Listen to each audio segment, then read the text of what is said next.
नमस्कार, मैं हूं प्रकाश और आप देख रहे हैं द न्यूज पोस्ट। देश में राष्ट्रपति चुनाव हो चुका है। इसके बाद अब देश के अगले उपराष्ट्रपति के लिए चुनाव होना है। 6 अगस्त को उपराष्ट्रपति पद के लिए चुनाव होंगे। ऐसे में सवाल है कि उपराष्ट्रपति चुनाव कैसे होता है? क्या राष्ट्रपति और उपराष्ट्रपति चुनाव में कोई अंतर है? वोटिंग कैसे होती है? क्या इसमें भी राष्ट्रपति चुनाव से कोई अंतर है? तो इन सब के बारे में आज हम डिटेल में जानेंगे। पहले जानते हैं कि उपराष्ट्रपति चुनाव कौन लड़ सकता है। उपराष्ट्रपति चुनाव लड़ने के लिए जो जरूरी पात्रता है वह यह है कि उम्मीदवार भारत का नागरिक हो, वह 35 साल की आयु पूरी कर चुका हो, वह राज्यसभा के लिए चुने जाने की योग्यताओं को पूरा करता हो, उसे राज्य या संघ राज्य क्षेत्र के संसदीय निर्वाचन क्षेत्र का मतदाता होना अनिवार्य है, वह भारत सरकार, राज्य सरकार या किसी स्थानीय प्राधिकरण के अधीन किसी भी लाभ के पद पर ना हो।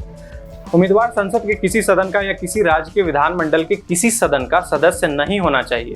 अगर वह किसी सदन का सदस्य है तो उसे उपराष्ट्रपति चुने जाने के बाद अपनी सदस्यता छोड़नी पड़ेगी। उपराष्ट्रपति चुनाव में प्रत्याशी को नामांकन के लिए भी कुछ बातों का ख्याल रखना होता है। अगर उम्मीदवार इन बातों का ख्याल नहीं रखते हैं तो उनकी उम्मीदवारी स्वीकार नहीं होती है। उम्मीदवारी कब स्वीकार नहीं होती है तो हम आपको बताते हैं कि इसके लिए कुछ खास क्राइटेरिया है। पहला, चुनाव में खड़े होने के लिए किसी भी व्यक्ति को कम से कम 20 संसद सदस्यों को प्रस्तावक और कम से कम 20 संसद सदस्यों को समर्थक के रूप में नामित कराना होता है। उपराष्ट्रपति प्रत्याशी बनने के लिए 15,000 रुपए की जमानत राशि जमा करनी होती है। नामांकन के बाद फिर निर्वाचन अधिकारी नामांकन पत्रों की जांच करता है और योग्य उम्मीदवारों के नाम बैलेट में शामिल किए जाते हैं। राष्ट्रपति चुनाव और उपराष्ट्रपति चुनाव में अब अंतर पे बात करते हैं। राष्ट्रपति चुनाव में देश के सभी राज्यों और केंद्र शासित प्रदेशों के विधायक, लोकसभा सांसद और राज्यसभा सांसद को वोट डालने का अधिकार होता है, मगर संसद के मनोनीत सदस्य और किसी राज्य के विधान परिषद के सदस्य को वोट डालने का अधिकार नहीं होता है। वहीं उपराष्ट्रपति चुनाव में किसी राज्य के विधायक वोट नहीं डाल सकते, बल्कि सिर्फ सांसद ही वोटिंग करते हैं। इसके साथ ही उपराष्ट्रपति चुनाव में मनोनीत सांसदों को भी वोट करने का अधिकार होता है। राष्ट्रपति चुनाव और उपराष्ट्रपति चुनाव में वोट वैल्यू में भी अंतर होता है। राष्ट्रपति चुनाव में जहां एक सांसद का वोट वैल्यू 1 न होकर 700 है, वहीं उपराष्ट्रपति चुनाव में नियम थोड़ा अलग है। इस चुनाव में प्रत्येक सांसद का वोट वैल्यू 1 ही होता है, मतलब सिर्फ 1। मतलब कि अगर मान लें कि 790 सांसदों ने वोट डाले हैं तो कुल वोट भी 790 ही होंगे। यही अगर राष्ट्रपति चुनाव की वोटिंग होती तो वोट वैल्यू के लिए हमें सांसदों की संख्या को 700 से गुना करना पड़ता। आप जानते हैं कि उपराष्ट्रपति चुनाव में वोटिंग का क्या तरीका है। उपराष्ट्रपति चुनाव में वोटिंग का तरीका राष्ट्रपति चुनाव से मिलता जुलता ही है, बस थोड़ा सा अंतर है। उपराष्ट्रपति चुनाव में चुनाव इलेक्शन आनुपातिक प्रतिनिधि पद्धति यानी कि election by proportional representation method से किया जाता है। इसमें वोटिंग खास तरीके से होती है जिसे सिंगल ट्रांसफरेबल वोट सिस्टम कहते हैं। आसान शब्दों में बात करें तो प्रत्येक वोटर को एक ही वोट देना होता है, मगर उसे प्रत्येक उम्मीदवारों को अपना प्रेफरेंस देना होता है। मतलब कि पसंदीदा प्रत्याशी को 1 नंबर, इसके बाद 2 नंबर और ऐसा ही आगे दिया जाता है।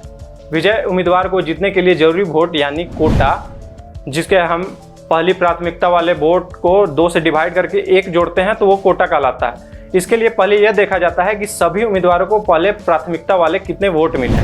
अब सवाल है कि वोटों की गिनती कैसे होती है। तो वोटों की गिनती के लिए पहले यह देखा जाता है कि सभी उम्मीदवारों को पहली प्राथमिकता वाले कितने वोट मिले हैं। फिर सभी को मिले पहली प्राथमिकता वाले वोटों को जोड़ा जाता है। कुल संख्या को 2 से भाग दिया जाता है और भागफल में 1 जोड़ दिया जाता है। अब जो संख्या मिलती है उसे वह कोटा माना जाता है, जो किसी उम्मीदवार को काउंटिंग में बने रहने के लिए जरूरी है। अगर पहली गिनती में ही कोई किसी कैंडिडेट को जीत के लिए जरूरी कोटे के बराबर या इससे ज़्यादा वोट हासिल हो जाता है तो उसे विजयी मान लिया जाता है। वहीं अगर ऐसा नहीं होता है तो प्रक्रिया आगे बढ़ाई जाती है। सबसे पहले उस उम्मीदवार को चुनाव की रेस से बाहर किया जाता है जिसे पहली गिनती में सबसे कम वोट मिले हैं, लेकिन उसे पहली प्राथमिकता देने वाले वोटों में यह देखा जाता है कि दूसरी प्राथमिकता किसे दी गई है। फिर दूसरी प्राथमिकता वाले ये वोट अन्य उम्मीदवारों के खातों में ट्रांसफर कर दिए जाते हैं।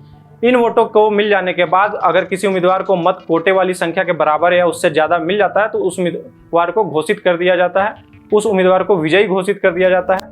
अगर दूसरे राउंड के अंत में भी कोई उम्मीदवार न चुना जाए तो प्रक्रिया जारी रहती है और ऐसा तब तक जारी रहता है जब तक कि आखिर में विजेता को कोटे बराबर वोट नहीं मिल जाता। वोटों की गिनती के बाद हमें हमारे उपराष्ट्रपति मिल जाते हैं। उपराष्ट्रपति राज्यसभा के सभापति भी होते हैं। साथ ही अगर देश में किसी कारणवश राष्ट्रपति की कुर्सी खाली हो जाए तो अगले राष्ट्रपति के चुनाव तक उपराष्ट्रपति राष्ट्रपति के रूप में कार्य करते हैं। तो आपने जाना कि राष्ट्रपति चुनाव और उपराष्ट्रपति चुनाव में कितना अंतर है।